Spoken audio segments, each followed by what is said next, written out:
শুভ স্বাধীনতা দিবস। আজ ৭৮তম স্বাধীনতা দিবস।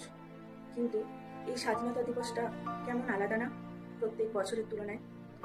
চারিদিকে বিদ্রোহ, আগুন জ্বলছে। আমরা কি আদৌ স্বাধীন হতে পেরেছি? আজও সন্ধ্যের পর একটা মেয়ে বাড়ি থেকে বেরোলে তার বাবা মায়ের কপালে দুশ্চিন্তার ভাঁজ নামে যতক্ষণ না মেয়েটা বাড়িতে পৌঁছয়। আমরা কি সত্যি স্বাধীন হতে পেরেছি?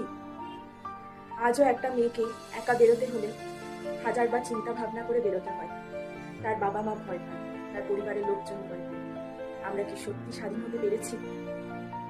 কিন্তু যে মহান বিপ্লবীরা ফাঁসির মঞ্চে নির্দ্বিধায় ফাঁসি গ্রহণ করে আমাদের স্বাধীনতা দিয়ে গেছেন, তাদের প্রতি শ্রদ্ধা জানিয়ে বুকে অনেক কষ্ট জমা রেখে তাও বলছি শুভ স্বাধীনতা দিবস। জানি না কবে পুরোপুরি আমরা স্বাধীন হব।